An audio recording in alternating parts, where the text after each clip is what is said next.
another episode of the Dark Assassins podcast, the show that dives deep into not just technology, but the concepts, software, and procedures behind it all, and explains it so simply that even your grandma can understand it. As always, I'm your host, the Dark Assassin. You know, more and more companies these days are implementing return to office policies, or sometimes they like to refer to them as RTOs. And that means that the likelihood of us Homelabbers always having access to our LANs or our local area networks all the time for all of our Homelab goodies throughout the week is probably diminishing rather quickly. So, as such, if you want access to all of your various Homelab goodies, especially if you're like me and your Homelab hosts basically your entire, well, not necessarily the entire infrastructure for personal projects, but a lot of infrastructure for personal project, as we discussed last week, then you will absolutely need access to your lab when you are not home. Now, I think it probably goes without saying, since I've been talking about, us, not being at home and actually, being in the office for work and stuff. What I'm not saying is that you should be remoting into your home lab while you're at work in order to work on personal projects. That is absolutely not what I am saying at all. But what I am saying is there might be occasions where you need to remote into your lab to do something, or maybe you just want to use, the ad blocking capabilities that you have on your home network. Like maybe you have Pi-hole or something set up, so you want to remote into your home network so you can get all of those goodies while you are out and about. But one instance for me, for instance, is actually not too long ago when I was at work. I realized that I needed to do something that I already had written a wiki about and posted in, on my Homelabs wiki page. So it was very nice and convenient that I could just, whip out my phone real quick, log in to my VPN, get into my home network, go to the wiki, find the article I was looking for, scroll down to the commands and such that I was looking to use, and then bada bing, bada boom, and made me more productive at work rather than having to go and research everything. So there is definitely benefits to you having access to your home lab while you are, working professionally in such cases like this. Obviously, not working on your own personal projects. But I figured in this episode, we'd go over how you can build a home lab to fit this specific use case of, being able to perform, kind of remote work activities. Now, granted, there are like a bajillion ways that you could, configure your home lab for, working remotely. But this is purely just to kind of be an example, kind of how I have it configured, just to kind of give you some ideas of what you might be able to do for your setup. Now, before we get into that, let us start off with our trivia question for the week. So this week's trivia question is, like a CPU for a computer, the ECU, or sometimes known as the ECM, is the brains of modern-day automobiles and controls everything from engine timing, fuel injection, rev limiting, and even launch control. But what does ECU stand for? So again, what does ECU stand for? And that is your trivia question for the week. And I know I hit you with another car-related trivia question for this week. To be honest, I don't know how long I'm going to keep this up for. I didn't necessarily plan to do another car one this week, but then, ECU kind of came to me and I was like, it's kind of sort of tech related, so we'll throw it in there. To be honest, I don't think it's gonna last for too much longer, but who knows? You never know. But with that, let's get into this week's cybersecurity tip.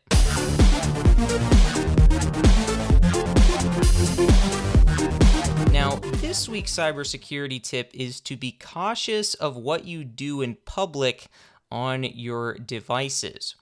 Now, too often, I have seen people in public spaces doing things that they probably shouldn't be doing on their phone. Now, I don't mean, viewing, shall we say, age-restricted sites or logging in and doing very personal things. But what I'm more getting at is, being out in public and logging into like banking apps or, doing various social media things or messaging apps and that sort of thing. Because I'm not saying you shouldn't do these things in public. Sometimes it's quite honestly unavoidable.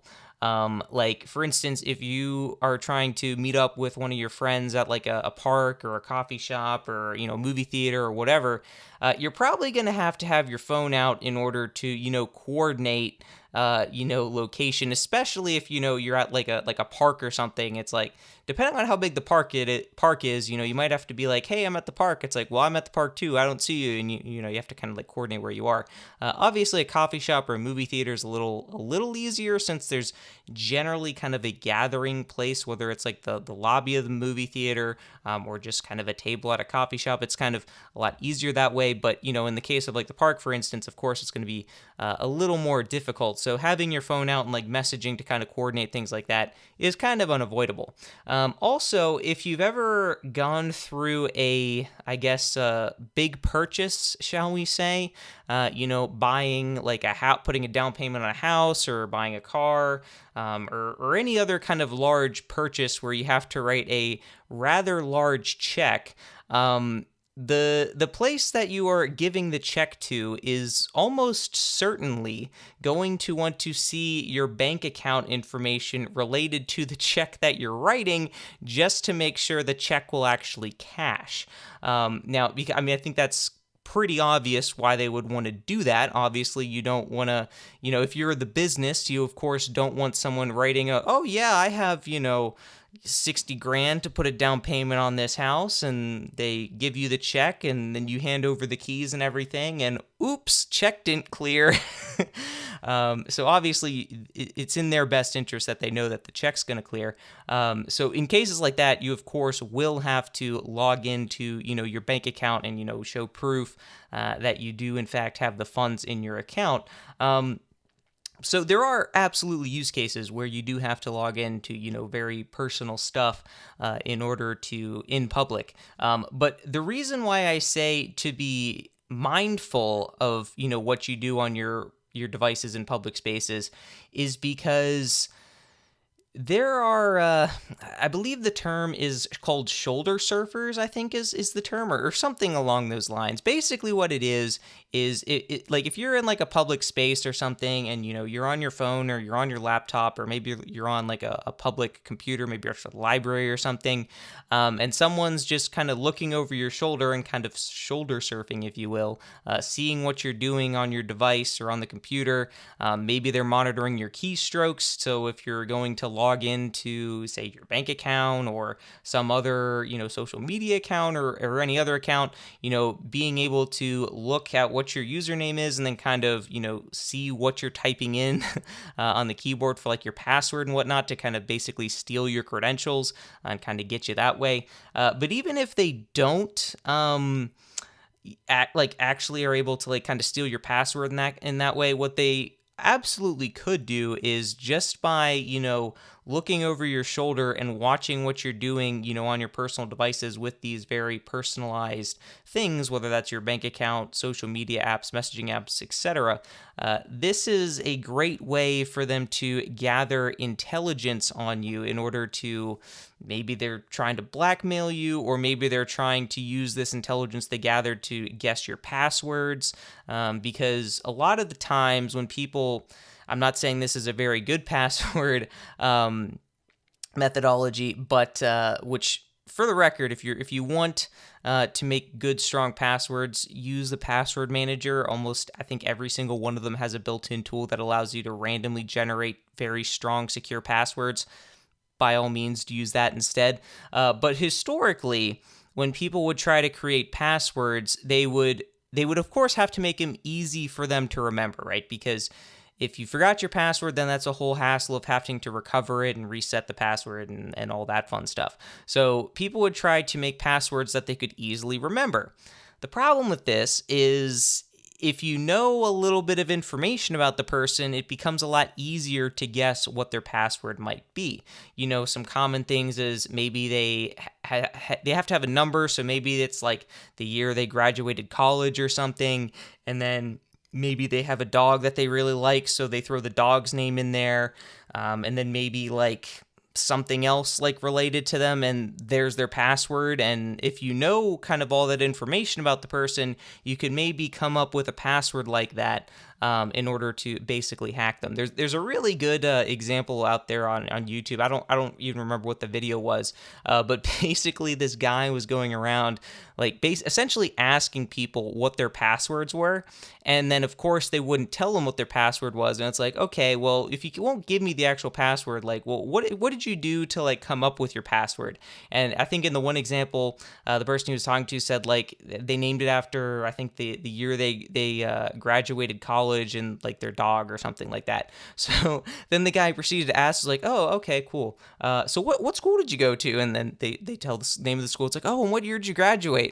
And it's like, oh, do you have any pets? And they're like, yeah, I have a dog. It's like, oh, what's the dog's name? And they give the dog's name. So bada bing, bada boom. Password has been achieved.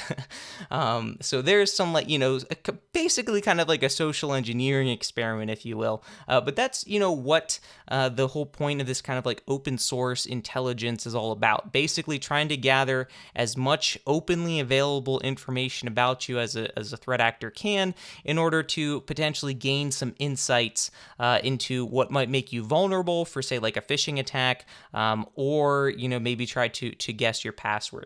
So this is just some of the reasons, why you don't want to be using a lot of your, personal accounts and doing very personal things on your devices in public spaces, because you never know who's going to be lurking and who might be out to get you. And the more information that they can gather about you, what your likes are, what your dislikes are, etc., what bank you use, all that kind of stuff, they can more easily target you for things like phishing attacks and also maybe even trying to guess your passwords. So yeah, that is your cybersecurity tip for the week. So moving right along, let's get into what nerdy stuff have I been up to this week. So this week was a very, I guess, infrastructure heavy week. I honestly finally got around to doing something that has been on the to-do list for a while.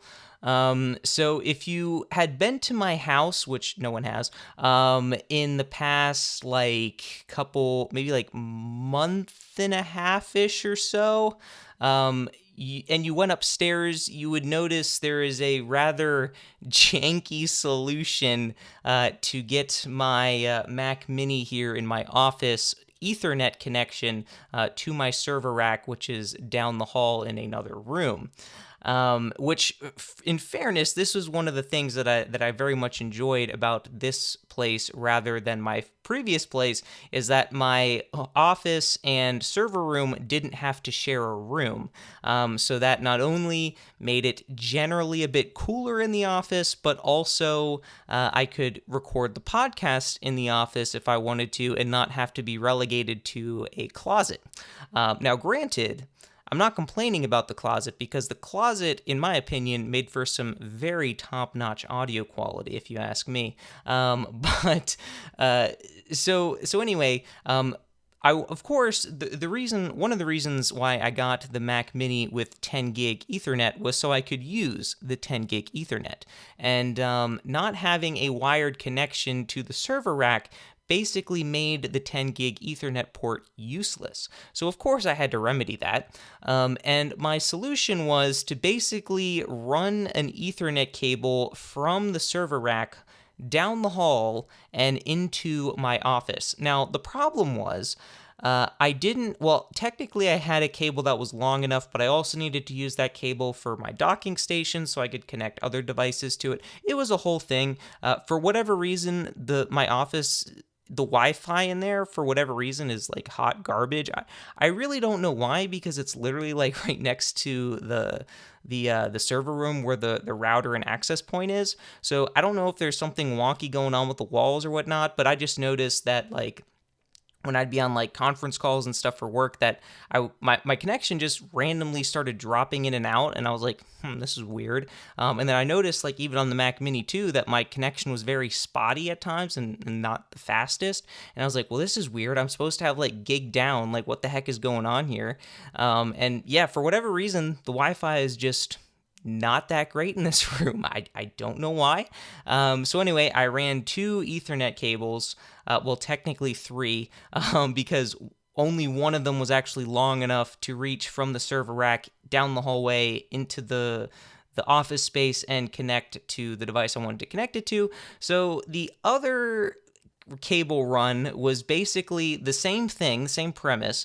It was a cable connected into the switch in the server rack, ran down the hallway, and then basically get to around the length it could go.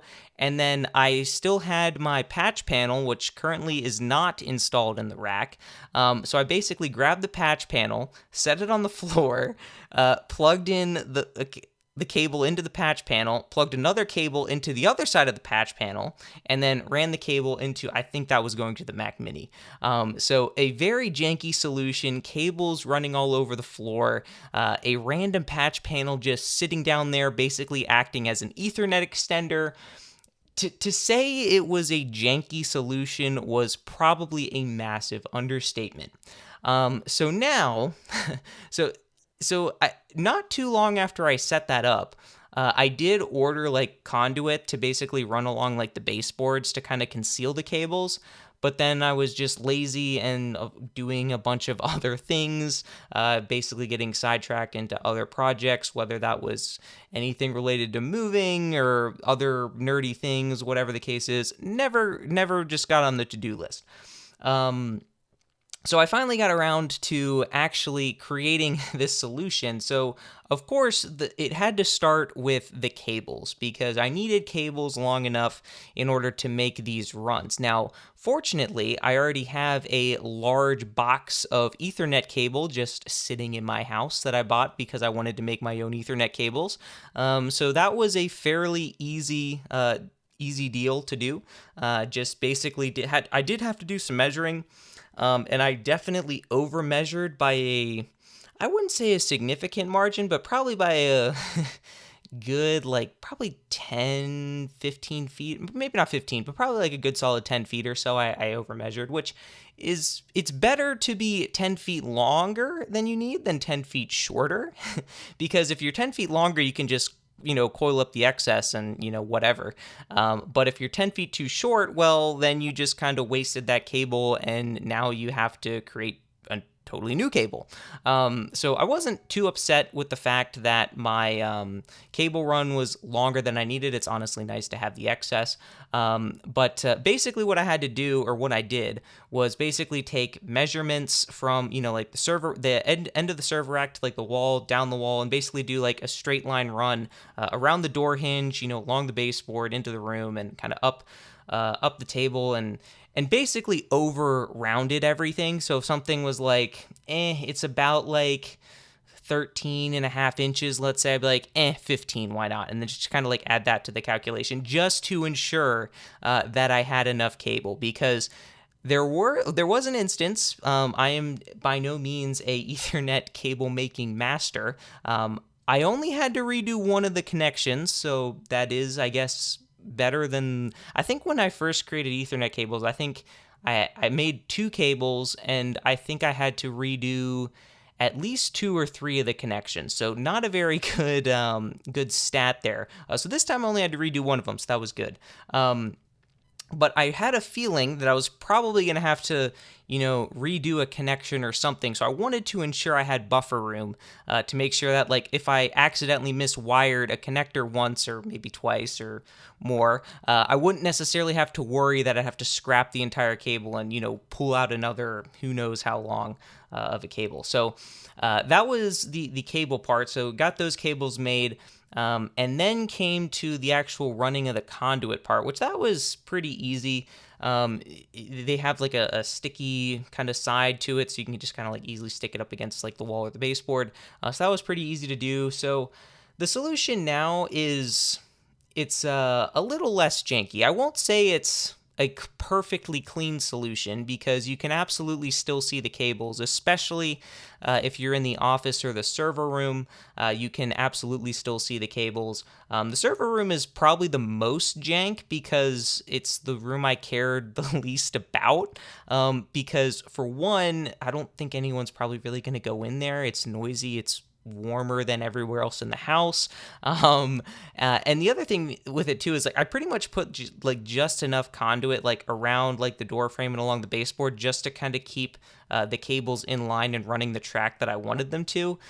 So if you go into like the server room right now and you kind of like look at the wall where the door is, like you can see like the cables like kind of going into the conduit and out and kind of like around the door frame. I mean, you could argue that it actually looks cool and is an aesthetic choice, right? If this is like a home design thing, it is an aesthetic choice and probably adds like, 20 grand to the overall value of the house.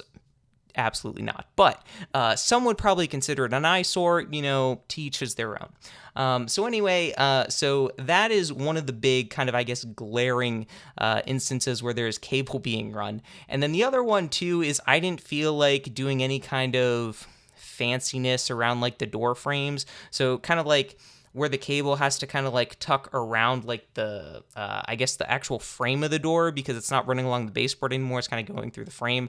I didn't want to have to go through the hassle of like actually like measuring and cutting like the conduit perfectly to like kind of wrap in and around that door frame to fully hide the cable, because one, I figured there might be a chance that the door couldn't close anymore. And also like I honestly didn't care that much enough to do that, but I did make sure that actually, in the hallway running between the rooms, aside from around the door frames, the cable is completely hidden. So if you just kind of quickly glance down the hallway, you're probably not really going to notice anything. And then when you come into the office space, I mean, all the cables are basically under the desk and along the wall anyway, so you're not really going to notice them.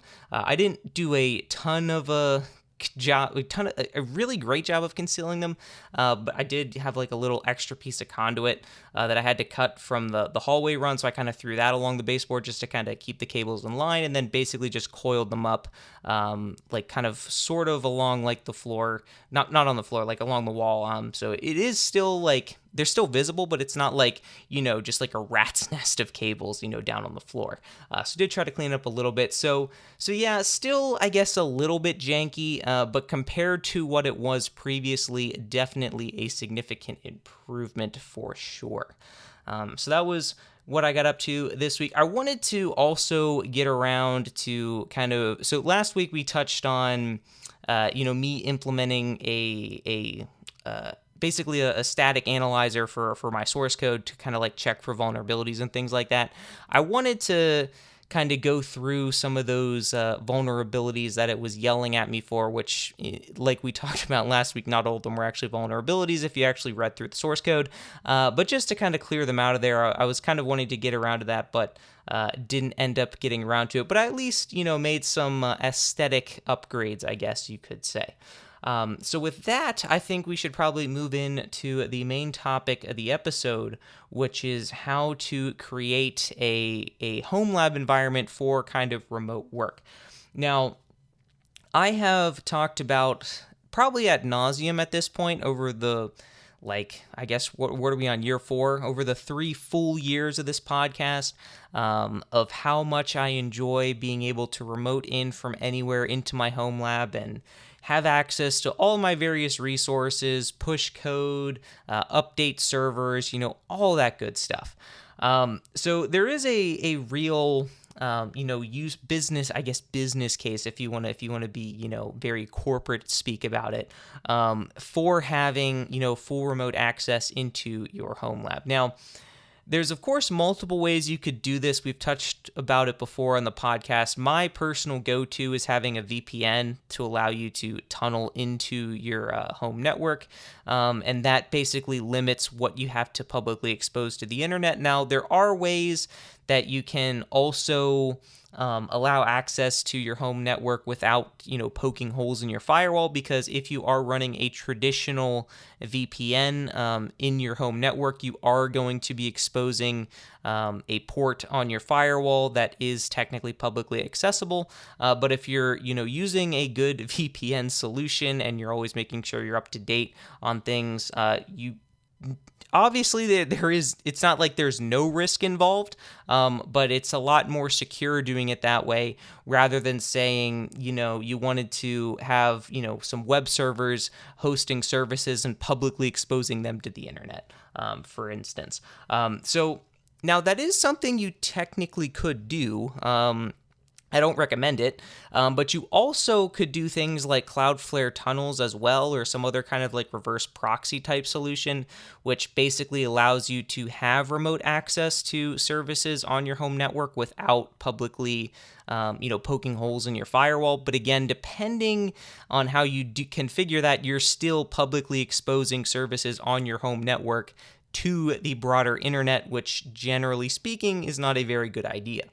Now, if you are like fully set on publicly exposing services in your home network to the public internet, that's fine.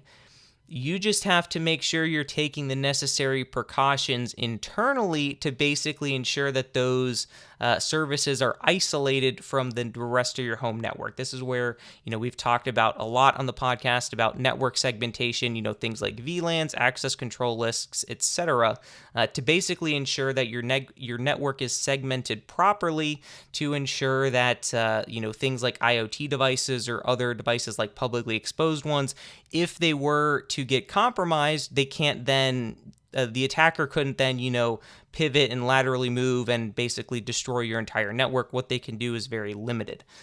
So again, if you are interested in publicly exposing things, definitely make sure you have solid network segmentation in place first before you publicly expose anything.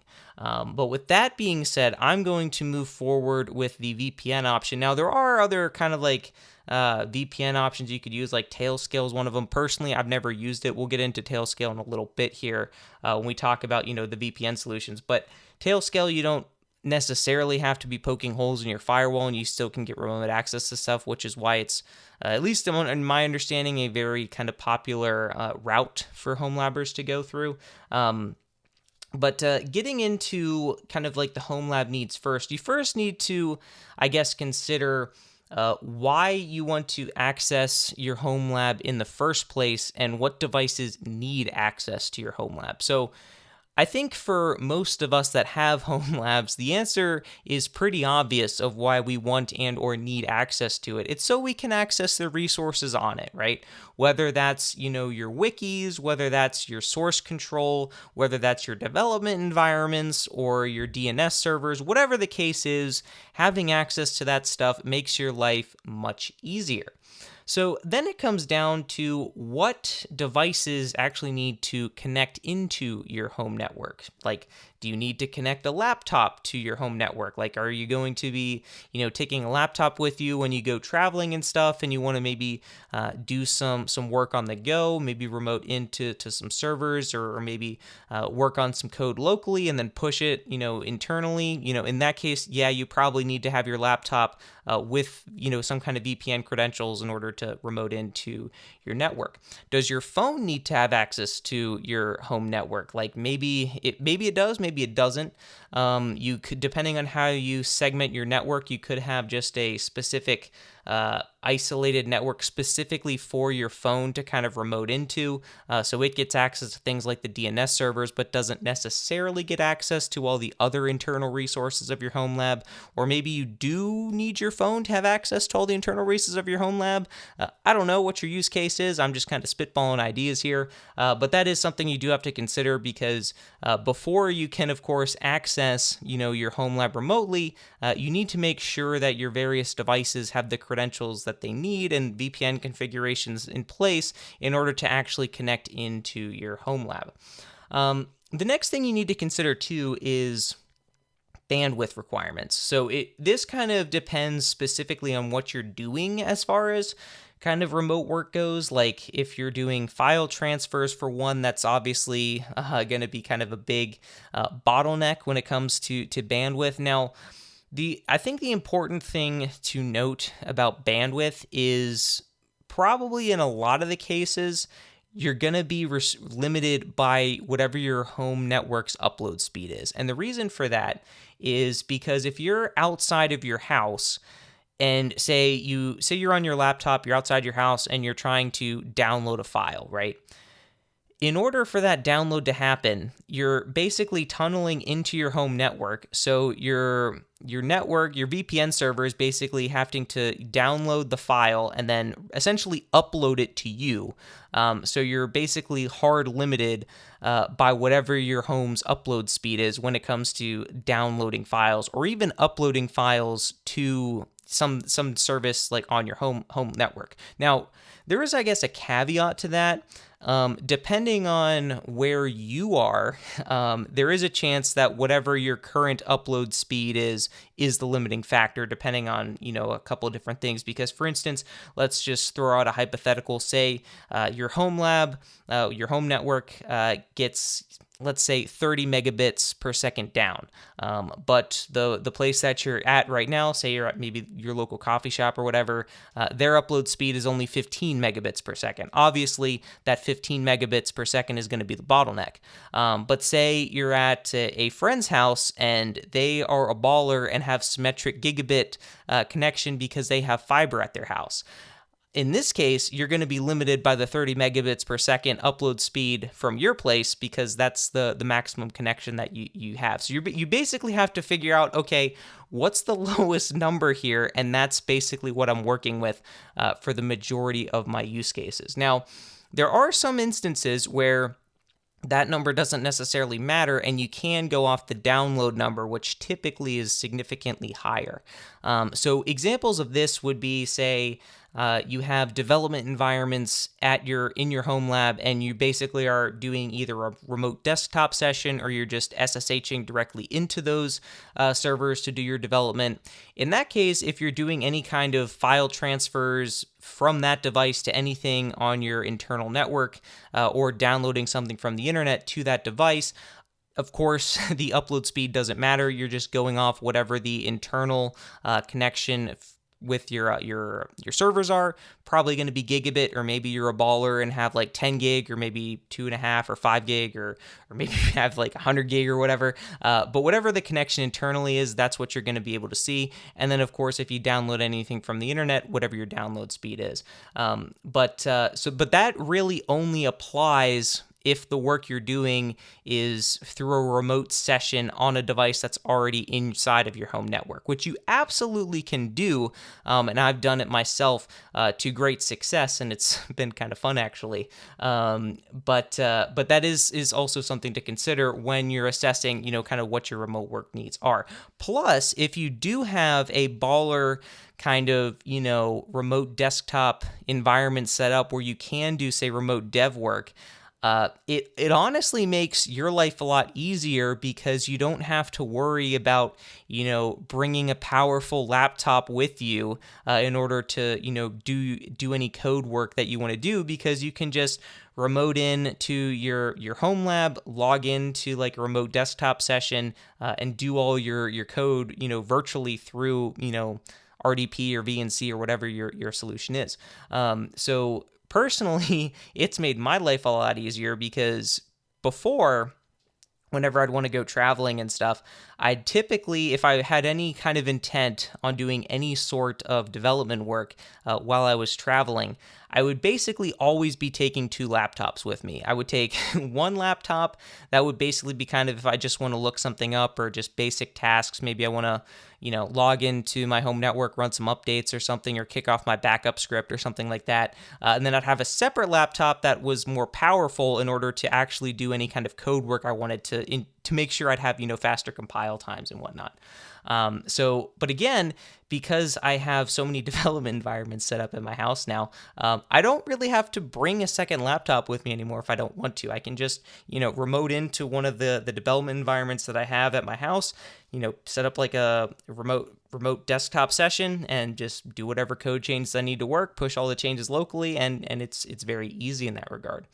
Now, when it comes to accessing your home, so that's kind of like assessing some of the needs, but when it comes to accessing it, you do have to kind of think about what kind of protocols and security you have in place. Now, if you have a VPN that you're using to connect into your Homelab, that's kind of all you need to say right there. Now, you of course want to make sure you're using like a reputable VPN solution, something like OpenVPN or WireGuard, for instance, because because the benefit there to using a VPN solution is everything between you and your Homelab is encrypted at that point. So all the traffic that is essentially exposed to the public internet, if you will, is all encrypted because your connection to your Homelab is fully encrypted. So even if, say, the service you're accessing on your Homelab is just using just generic HTTP or just regular HTTP or any other kind of non-encrypted solution, sure, on your home network, that data won't be encrypted, but by the time it gets to the VPN server and gets shipped off back to you, the whole thing's encrypted, so you don't necessarily have to worry about it. So that is one of the nice benefits of having a VPN solution is you really don't have to worry as much about kind of the overall... I don't like saying it this way, but you don't necessarily have to worry as much about the security and encryption of your local devices if you're connecting in through a VPN and everything is encrypted that's going out and back in. That's obviously not to excuse the fact that you're using, non-encrypted services in your Homelab, of course, but it's kind of just a nice peace of mind thing. Now, the other thing you also have to keep in mind is firewalls. Now, firewalls, it's like Swiss cheese, right? The more holes you poke in it, the more susceptible you are to threat actors getting in, which is why you typically don't want to open any holes in your firewall that you don't absolutely have to, which is why I recommend that if you're going to poke any holes in your firewall, it should be for a VPN and that's it. And anything else you want to have access to, you can just access through the VPN. Because, like I said, the more holes you poke in, the more access points, a threat actor has, more attack vectors that they have to potentially infiltrate you. So that is also another thing you have to keep in mind when it comes to kind of, identifying like the needs and resources of your remote work solution. Because the thing is, especially if you're like publicly exposing, say, like an RDP server or something like a remote desktop thing, first off, please don't do that. That is a horrible idea. But the other thing too is if for whatever reason you are doing that, you absolutely want to make sure that your connection to that remote desktop session is fully encrypted, because otherwise anyone that's on the public internet that's sniffing that traffic can see exactly what you're doing, which I don't think you need me to tell you why that's a very, very bad idea. Let's just say you happen to be logging into a website. Your passwords are now fully exposed to anyone that happened to sniff that traffic if the connection is not encrypted. Very bad idea. So next it comes to your hardware considerations. Now, we've talked about hardware considerations for Homelabbing a lot on this podcast, but the thing is, we could talk about hardware considerations for a Homelab every single episode, and we could probably continue making episodes for years and years to come for a variety of reasons. One, because every Homelab is different. You can comprise a Homelab in basically an infinite number of ways. Also, there's new hardware coming out basically each and every day, new hardware coming onto the used market. The choices are endless. But when it comes to building a Homelab environment specifically for remote work, first you need to kind of consider some of the core fundamentals of it, like your networking infrastructure, your router, your switches, those kinds of things.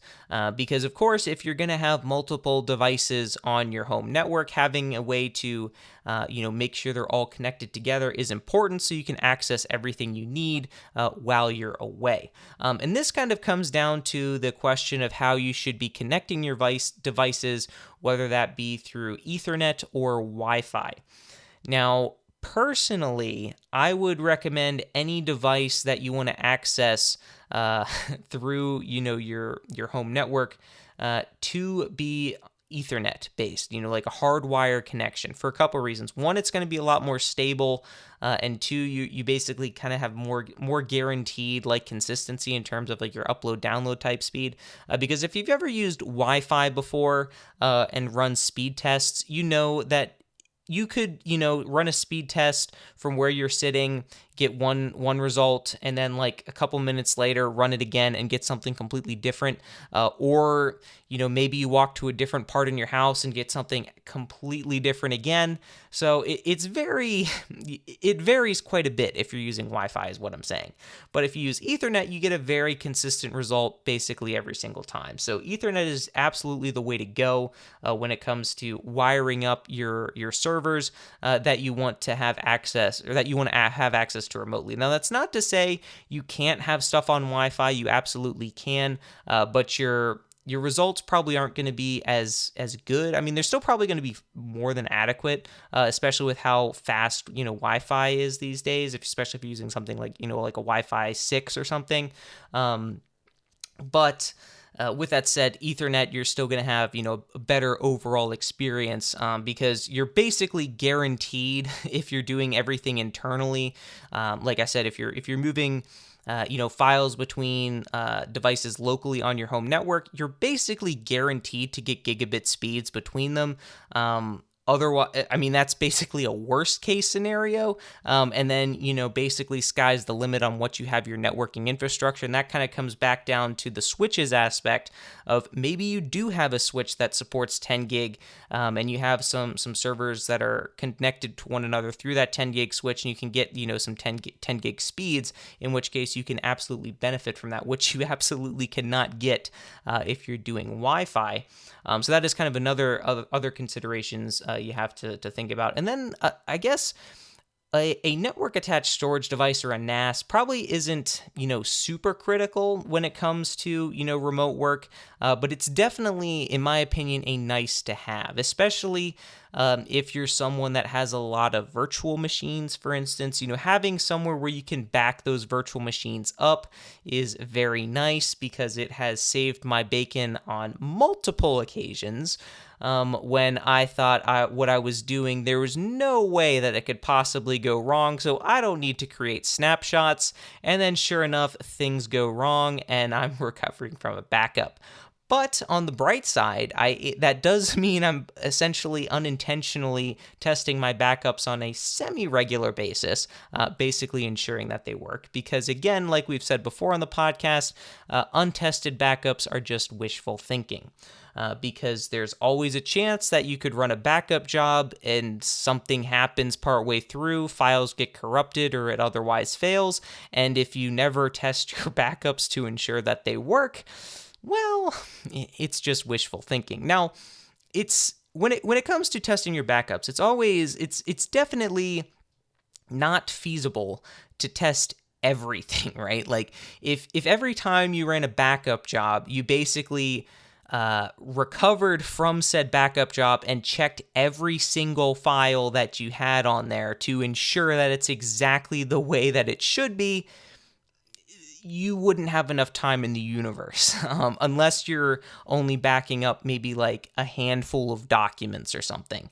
But if you're backing up virtual machines, or you're backing up a media library, or whatever the case is, there is no way you're going to be able to verify everything. But occasionally going in and trying to recover, a couple, maybe if it's a media library, trying to recover some of those video files or pictures, or if it's, virtual machines, trying to recover one of those virtual machines, creating a new one just to make sure everything is as you'd expect it. Things like that, just to kind of like test your backups to make sure that they're working. So that the other nice thing about the NAS too is if you do have a development environment, you have multiple development environments kind of all working simultaneously. It's kind of nice to have that one source of truth, if you will, where they can all go to like pull and save data from. So the nice thing about that is if you have like a NAS where you can basically dump, kind of either all your log files or build artifacts or whatever the case is. The nice thing about that is it reduces the the size of the virtual machines that you need, right? Because if the only thing that the virtual machine needs is essentially the compilers and build tools and analyzers and whatever that you actually need to build, test, and run your code, and everything else is kind of stored elsewhere, it significantly reduces the size of your virtual machines, which means you can more densely pack your hypervisor, assuming you have like enough RAM and CPU resources, obviously, but you don't have to worry about, say allocating, hundreds of gigabytes just for your dev environments to make sure that they have enough space. You could basically offload that all to the NAS, and it, saves up a bunch of space so you can have even more virtual machines. So that's kind of a nice thing. So once you kind of decided on what your hardware is going to be, you kind of identified the use case, then of course it comes to actually setting up the network. So the problem with kind of doing a general guide walkthrough is at this point, it's basically been thrown out the window because every router, every modem, every switch is going to be slightly different. Now, of course, if you're going with something like Cisco is Cisco, and you can basically just do the Cisco things. But like your off-the-shelf, Netgear, say, router that you get is going to be different, than say like an Era Surfboard or something like that. But the general principle still generally applies when it comes to how you configure them for remote access. So if you're doing the VPN route, like I've been talking about, you're going to have to put a hole in your firewall. Now it varies, like I said, router to router on where this actually is in the settings, but you're going to want to look for something that has something to do with like port forwarding is typically what it's called. Where exactly that is, it's kind of hit or miss. I've seen it under advanced settings, under general network it's all over the place. But port forwarding is generally the thing you want to be looking for, and that is where you can basically say, hey, this is kind of like the outbound port, coming in that I want to open up, and it's pointing to this port on this internal device, and this is the IP address of the device that it's going to. And that's generally the kind of like the high-level overview of how you set up port forwarding when it comes for your devices. So that way you can do port forwarding for your VPN solution, which will then allow you to remote into your home network. The other thing that you also have to be mindful of is what the public IP address of your home network is. Now, this can be very tricky, especially if you have something like, I think it's called like CGNAT, where you don't specifically have like your own dedicated public IP address. That's where things can kind of get kind of complicated. But if you just have a generic, like public IP address, you basically just point your VPN config to that IP address, and you're more or less good to go. Also, I guess I should note too that whatever your VPN server is on your internal network, it should have a static IP address, because if it doesn't and it has a dynamic IP address, whenever you like reboot it or its lease kind of comes up with the router, it might get a new one, in which case your port forward will be forwarding to an IP address that either doesn't exist or points to a completely different device that doesn't have the VPN port open. So always make sure that you have a static IP for your VPN server. But also in general, any server that you have on your home network that you want to run a service, whether that's a DNS server, a VPN server, a dev environment, a media server, whatever, you probably want to have a static IP address assigned for it for a couple of reasons. One, like we're going to get into here, DNS. Because if you're like me, you have so many services running in your Homelab that trying to keep track of all of the IP addresses and what services they point to can be a pain. But it's even harder when you have one IP address that has a bunch of different services on it, because it's, basically running your Docker stack. So different port numbers on that IP address point to different services. it's a whole thing. So having, DNS and some kind of like reverse proxy solution set up so you can just type in domain names makes your life a heck of a lot easier. But in order to do that effectively, you have to make sure you have static IP addresses set up for those services in order to make sure that your links for, the domain names and whatnot don't stop working. So that is also another thing to point out as well. So that's you got your router set up with your firewall, you got your VPN, your DNS server. Of course, you're setting up your NAS or whatever your solution is there. Any other kinds of virtual machines you need for like development environments, that sort of thing, making sure you get those set up. Now, one thing that I also find very helpful when it comes to setting up your network is having some sort of diagram or documentation about how it's laid out. Now, you don't have to go like full on, this device is plugged into this Ethernet port on this switch, and it's, this type of connection with these IP addresses and these MAC addresses. You don't necessarily have to go that deep. Now, if you want to, by all means, knock yourself out. I encourage you to do that. But personally, for me, mine is a very simple. I basically have all the various services that I'm running. And kind of where they're generally located. So for instance, I'll have, like my R620, it's running Proxmox. I have that kind of encapsulated there, have the various network interfaces that's connected to the switch. And then I have kind of denotations for if it's a gigabit connection or a 10 gig connection. And then all the various virtual machines and Docker containers running inside that server. So I'm not going to go into all the specifics, but suffice it to say, like each one of my hypervisors basically has that same general layout where you have the hypervisor itself and the computer that it is, and its connections to the switch, and then all the kind of encapsulated in that is all the various virtual machines, what their IP addresses are, what they do, that kind of a thing, and then all the other devices on the network too, like my specific development boxes that are separate from virtual machines. My Mac Mini, all that kind of stuff have that diagrammed. That they're connected to the switch.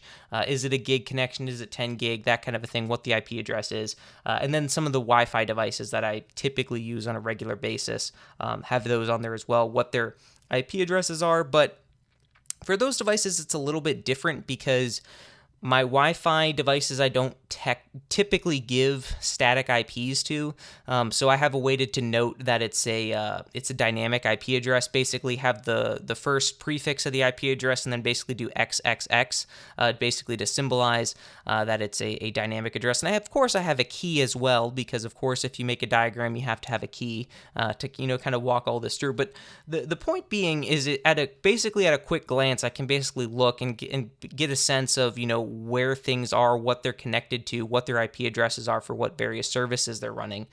So it basically helps. In which case, like if I'm trying to troubleshoot something and I'm seeing that like I'm trying to access an IP address and it's not working, and I don't remember what service it is, I can basically go back to this diagram and figure out, oh, it's X service and it's running on the R620, for instance, and I can know exactly where to go in order to troubleshoot that. So that is something that is also very beneficial when it comes to setting up your overall network. Now, when it comes to securing your network, we've kind of touched on this briefly already, but it comes down to your firewall and how you're remoting into your network. Now, like I said in this episode, we're specifically talking about VPN solutions, but there's obviously different ways you could go about doing that. But one thing that you also have to keep in mind is anything that you're publicly exposing to the internet, even if it's a VPN server, you want to make sure that you're staying up to date on all of your updates, and especially for things that are publicly exposed to the internet, because those are essentially your weakest links, because that's how the threat actors can get in. And if you have, you basically have a softball just sitting there for them, they can just easily get in. And then if you're kind of lacking in other areas of your home network, that's just, more free goodies for them to get once they get in and can laterally move. So having some kind of, VPN solution, probably the way you want to go, whether that's, OpenVPN, WireGuard, whatever. But But the main difference between OpenVPN and WireGuard typically comes down to the configs. Now, of course, there's also a speed difference as well. OpenVPN is typically a lot slower than WireGuard is. WireGuard is a lot faster. It's a lot more lightweight.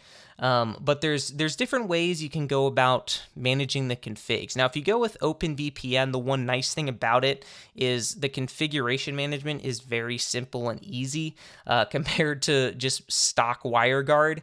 Stock WireGuard, you're basically on the hook for generating all of your keys, all of your config files, all that good stuff. So on the one hand, it's kind of nice in that regard that you get to manage everything yourself. But on the other hand, it can be kind of tedious, especially if you're new to all this. It can maybe even be a little overwhelming. But there are also other solutions that kind of are basically wrappers for WireGuard that make it a little bit easier. PyVPN is one of them. I think you can also install OpenVPN with PyVPN as well. But if you use PyVPN to install WireGuard, from what I recall, you can have PyVPN basically generate configs for you. Not necessarily as clean of a solution as something like either Tailscale or OpenVPN, but definitely a lot easier than manually generating all this stuff yourself. Now, I've touched on Tailscale a couple of times in this episode. Now, like I said, I've personally never used it before, so I cannot vouch for it at all. But a lot of folks that I've heard from in the Homelab space generally tend to swear by it. Now, granted, some of them are sponsored by Tailscale in some instances, so it's kind of have to take it with a pinch of salt there. But generally speaking, it seems like pretty reputable. It is open source, but for me, I haven't dug deep into Tailscale. They have so much documentation. It's kind of unreal at this point, to be honest. There's just so much of it. But I haven't, gone deep enough into their docs to, fully grasp and understand everything that they offer. But my general takeaway about them, it's kind of like, for me, my general takeaway is they're like a password manager. And what I mean by that is any password manager you use, you're probably fine, right? Like if you use something like a LastPass or a OnePass or KeyPass or Bitwarden, that's hosted somewhere that basically something that you don't host, that's hosted in the cloud somewhere, you're probably, like, I would say like 99.99% of the time, you're probably fine. If the password manager you're using is any bit reputable, your vault or whatever they call the store where you have all your passwords is going to be encrypted. So even if they do suffer a data breach, all the threat actors are going to get is a garbled encrypted vault, and they're not going to be able to access it unless your master password's pretty terrible and they can just easily guess it, or that gets leaked. But that's not necessarily as likely. So as long as your master password is strong, you probably don't really have anything to worry about. But there's also just an additional peace of mind of hosting your own password manager on your own infrastructure, on your own servers, that, at least for me, just helps me sleep a little bit easier at night, knowing that my passwords aren't, in the cloud somewhere on some server, who knows where, and they're only located on my home network, in my Homelab, on servers I control. For me, it just kind of helps me sleep better at night. So that's kind of my general kind of belief when it comes to Tailscale. Now, like I said, is there anything wrong with it? I wouldn't think so. It's like I said, it's probably like a password manager where you really have nothing to worry about. They make it honestly really easy, from what I can tell, of like managing your various configurations, for your VPN connections. But kind of at the same time, since you don't control the entire life cycle of your configs in that sense, if you will, like you would if you manage your own WireGuard solution yourself and kind of essentially had to write your own configs for your various new devices you wanted to connect to. So there definitely are trade-offs, of course. probably going into a full deep dive into how Tailscale works would probably be beneficial, not only for me, but probably maybe for you as well, if it's something you've been considering. So maybe, I don't know, maybe I'll do that in a future episode. I don't know.